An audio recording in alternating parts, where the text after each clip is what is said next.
So we need to talk about this Erika Kirk, JD Vance situation. I know I look like I stayed up all night researching this topic, but I really am just feeling a little under the weather.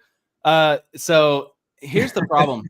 I think we have a gossip problem in obviously the culture at large, but in the conservative culture to an extent, because I think we're looking for answers to questions. And I think in some cases, not every case, but I think in some cases, we're digging a little too far or we're jumping to conclusions. So at a recent Turning Point USA event at the University of Mississippi, Erika Kirk introduced Vice President JD Vance, saying, and I quote, "No one will ever replace my husband, but I do see some similarities of my husband in Vice President JD Vance." And so some people have obviously taken that statement and thought that she meant, or at least implied that she meant, no one's going to replace my husband as a husband personally to me. And then that she was, essentially they're saying that she was making some sort of implication that maybe JD Vance could someday. But I personally think that she was not talking about her personal connection to her husband, but rather his professional abilities and his mission that he was continuing through Turning Point USA. And I think she was talking about JD Vance's maybe character, his professional abilities, his ability to represent a movement. What are your thoughts on that, Doug? I think that context is so important here, and it's so easy for us in this day and age to just, scroll on X and see the one picture of them hugging and be like, what's going on with that? But so much more context is needed, and the context is this event. Now, if Erika Kirk had said that like at a private party or something and they were maybe hanging out all night long and then she said that to her friends, that's a different story. But Yeah, she said this within the context of a political movement that had everything to do with Turning Point USA. So I'm definitely one to like question things, but that's the one that I'm not questioning. I'm like, she did not mean that. Like, right. It's a public event. Vance is there. She's in front of everybody. No, she knew what she was saying. She said it for a reason. And it's not there, to draw further conclusions based on what she said, I think is being irresponsible with the evidence that we have available. Some people have said, well, that'd be great if Vance and Erika Kirk got together someday. And I think that honestly, and they're talking about the fact that he has a Hindu wife, and they're like, well, we want, some people are very pro Vance to be president, and they're like, we want a Christian president with a Christian wife, right, or something like that. I'm like, honestly, that makes my stomach kind of like tie up in knots a little bit to even think about that, because I'm like, Vance divorcing his wife and marrying Erika is not going to fix any problems. In fact, it's going to make everything worse. And I'm definitely not an advocate for that. Just as a Christian, I'm looking at it just as a Christian, and I know not all those watching are Christians, but it's like my perspective is the biblical perspective is if there's a believer and an unbeliever, like a Christian and a non-Christian married, Paul says, if they're willing to stay married, if the unbeliever is willing to stay married, then stay married to them, right? Like that's not a problem, like scripturally. And also just the idea of it, it's like, no, to me, I'm like, I'm looking for faithfulness and loyalty as some of the top marks of somebody that I'm going to support. So if that took place, I would very quickly be, anti Erika Kirk and anti Vance. Like, I mean, very quick, what are your thoughts? Well, I posited this theory the other day on X, and it's just a theory. I think that people, another note for everybody, you have to be clear with saying theory, speculation. Like, I don't actually think this is going to happen, but here's a theory. And I like to, dive into the world of theories. I'm not saying this is going to happen. Mm-hmm. I'm just saying, personally, I do believe that there is an element of like a show that we're watching. Like a lot of the things that we see on the political stage is coordinated.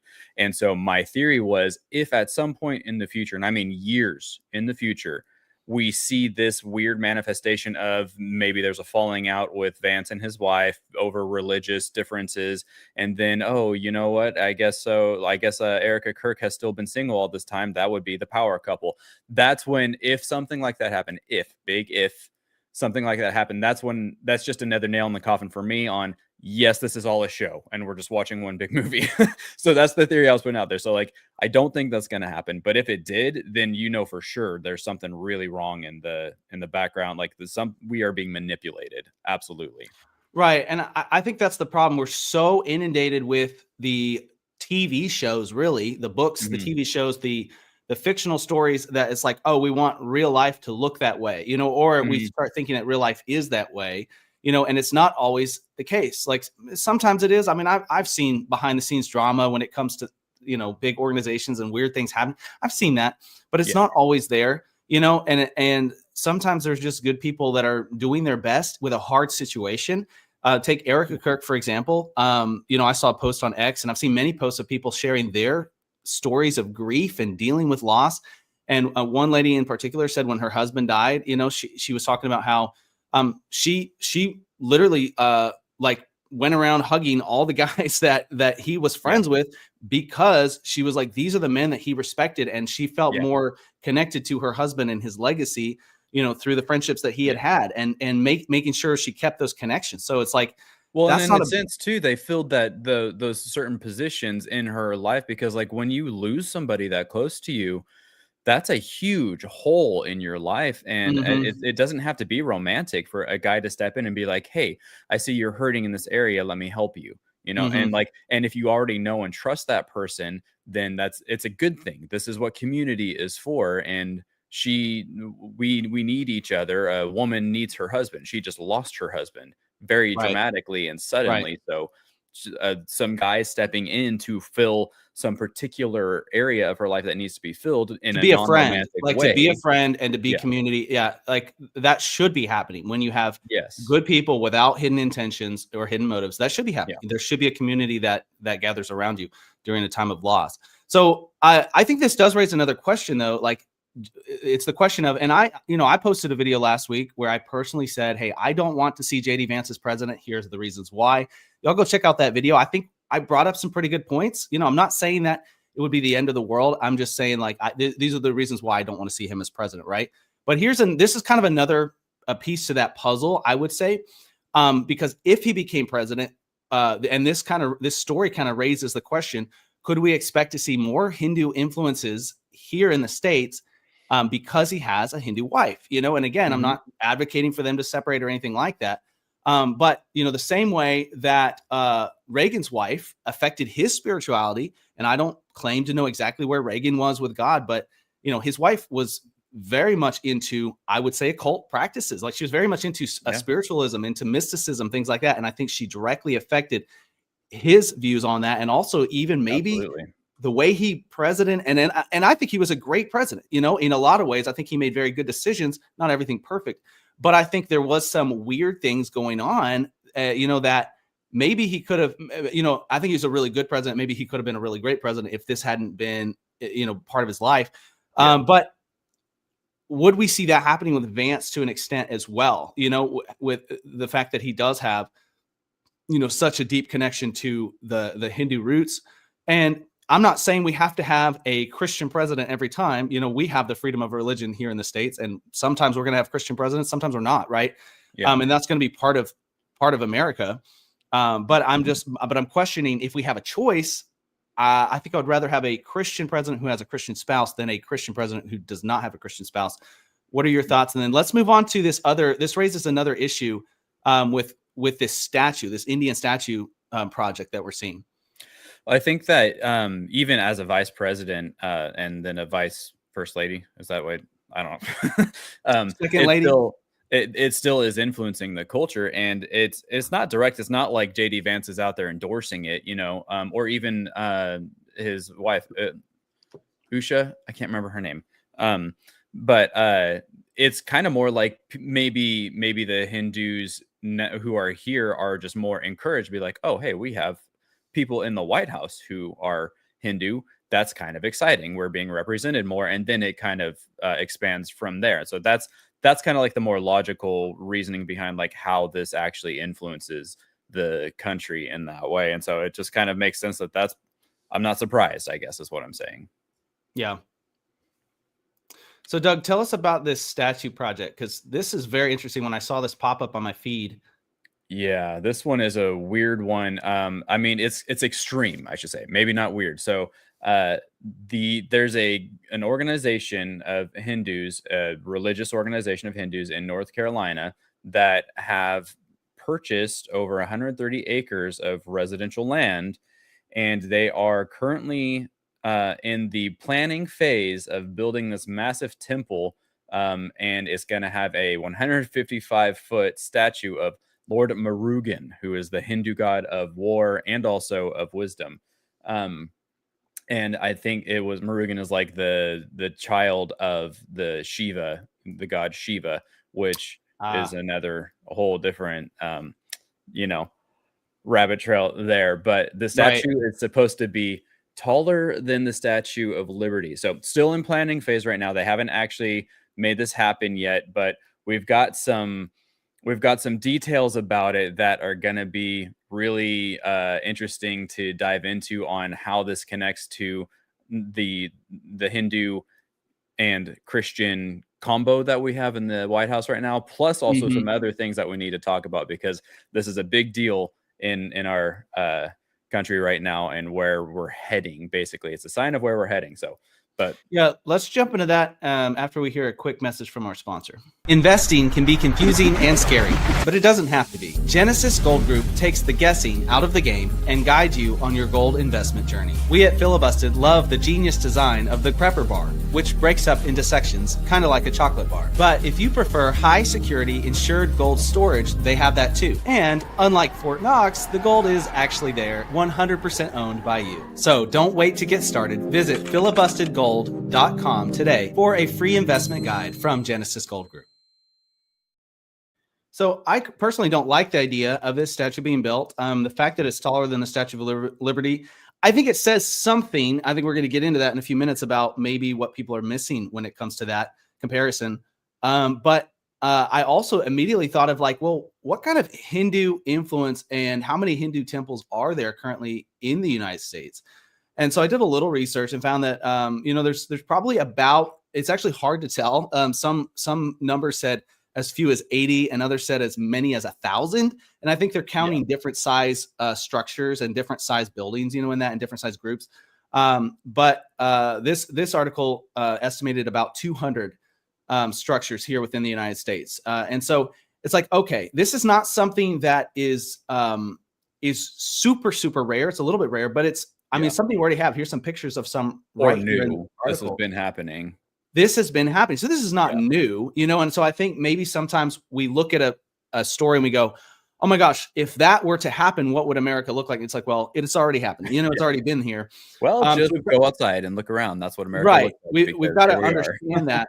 I still don't like the idea of it, right? But also, again, my political response would be, well, is there anything we can do to stop it from being built? That would be my political response, while still upholding the freedom of religion, because I believe in that, and liberty for all people. I believe in that, but also as a Christian, that dominates even my political views.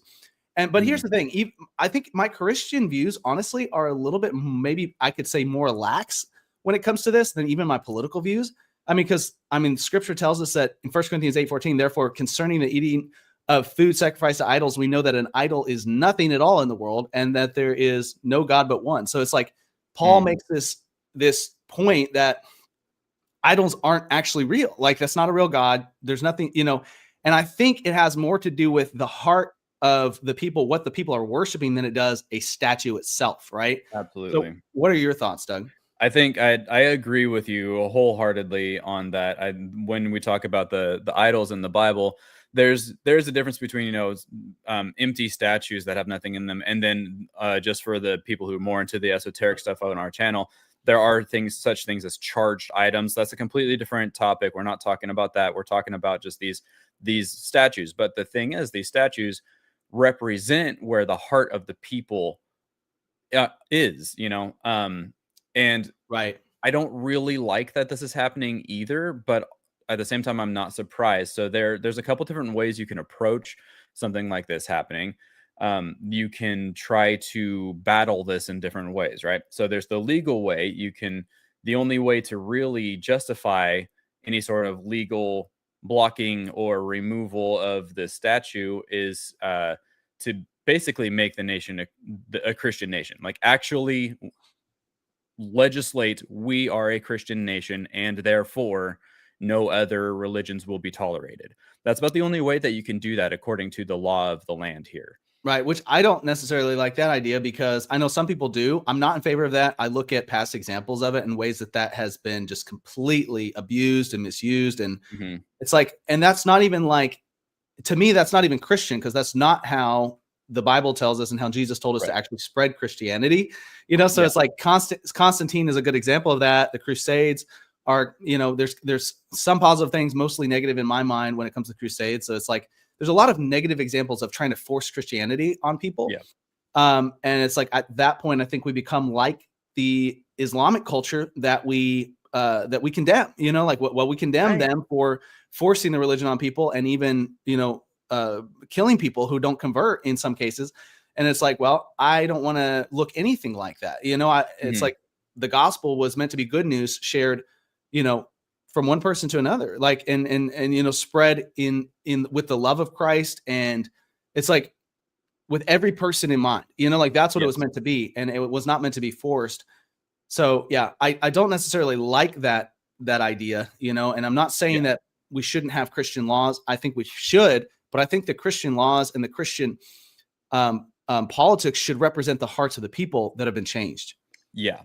But that doesn't mean that we can't do things. So there are a couple ways that we can approach this. And one of them is through the legal courses of making sure that when there are organizations that do things like this, that they're following the law, whether it's Mhm. zoning, the statute height and FAA regulations, funding. It's a nonprofit organization that's doing this. So are they funding it properly? Are they doing everything Mm. right? Are they, dotting their I's, crossing their T's? We need to keep them in check for sure. But that's something we should do with everything, right? Right.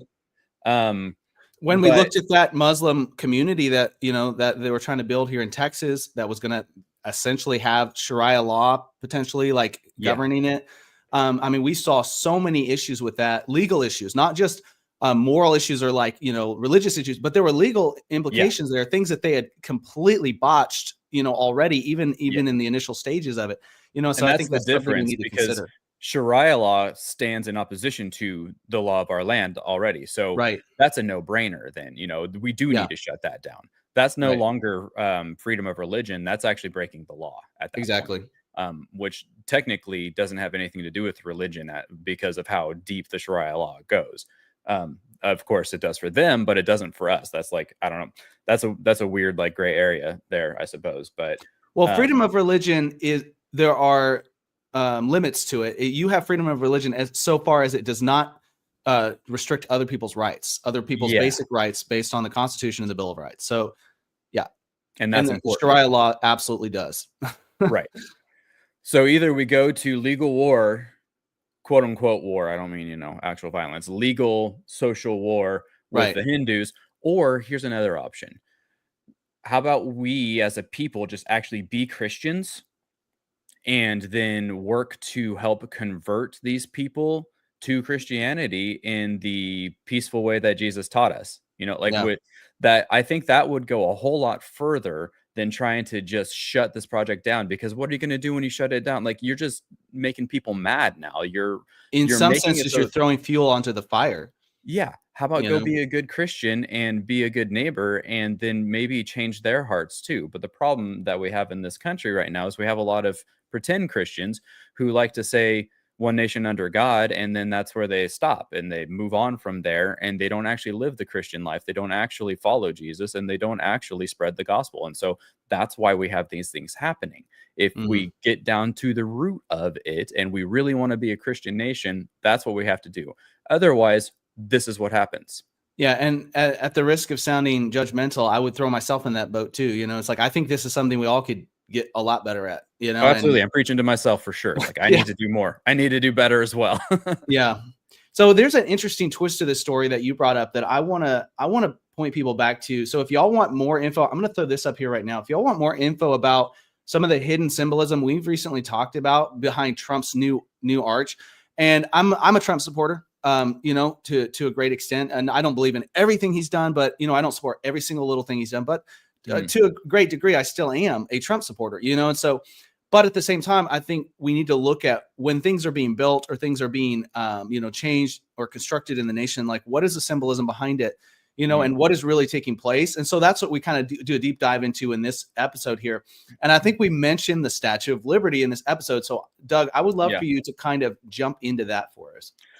So the point behind what I'm about to do is that what bothers me most is double standards. We can't hold one standard to one thing and then yet let it slide in another area. Okay. And I'm probably, just a warning for everybody, I might make some of our conservative Christian base a little mad with this, and I do not intend to do that. I'm just going to give some facts, and I want everybody to do their own research and come to their own conclusions.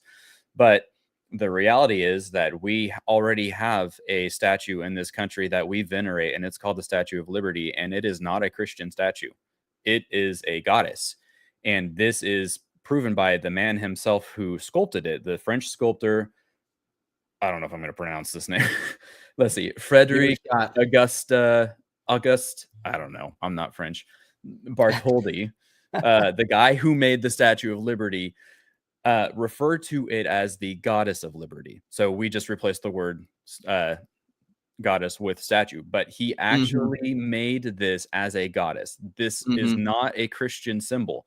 This Statue of Liberty is the pagan goddess, otherwise known as Nike, the goddess of liberty, or Nike. And we talked in depth about it in that video. And so that's a great, if you guys want to have more information, we went a little bit further on it there, but that's my point. Isn't to go in depth on that here. My point is to say that what makes this Roman goddess acceptable and the Hindu one not. If you want to get upset about something, get upset about the whole thing, because we already have some of these things happening in this country. Let's point it all out. So I think that the double standard shows that it's an issue of the heart, and what that comes down to is a spirit of fear. So when you see this Hindu god going up, that's the spirit, and you have this reaction, but you're okay with the Statue of Liberty. I would suggest that you might want to evaluate whether or not you have the spirit of fear in you, because now you're just afraid, because we already have it going on. So what is it that you're afraid of? Yeah, and I think most people, so myself included, Doug, I would say, when I look at the Statue of Liberty, to me, that doesn't represent the goddess of liberty. It represents, for me personally, it represents freedom, represents, immigrants coming to America the right way. It represents us being a nation where there is second chances, where there is hope, where there is the American dream. So to me, I feel very patriotic when I look at it, and I go, well, he might have meant it that way, but I don't see it that way. This is what it means to me, right? And so for me, I'm not calling for like the dismantling of the Statue of Liberty, because to me it is an American icon, right? And it represents patriotism. And I think that helps your point too, because I'm like, okay, when I look at a statue like this, to me, it doesn't represent any of those things, right? And I'm not gonna let it represent any of those things to me. And I'm not going to kind of hold it in the same place, but it does help me to look at it through that lens of like, all right, how do I see these people as people that are just as important as I am and just as valuable as I am, and treat them with the love of Christ, and treat them in the way that the Bible actually calls us to treat them, and not just, we got to shut this down. It's like, well, we can shut it down if there's either a legal way to do that or a way that we could vote or whatever, like that's fine. But also at the same time, how do I represent Christ to these people, even if I'm fighting something that they are working for, it's like, how do I do that at the same time? And I think the fact, that what this really represents, or I think it helps me to frame it that way. Yeah, absolutely. And I think it's great. Like, I love that we as Christians have this like amazing capability to take something and find God in it. I absolutely love that. And a lot of Christians have done that with the Statue of Liberty. And I don't discount that. I do think that that is a very important thing, but the reality is still there that in the context of this statue, it is a pagan statue, and it was intended to be a pagan statue, and it was actually intended as a sign of rebellion, because it was given to us by the French because we as America rebelled against the King of England, who at the time was a Christian.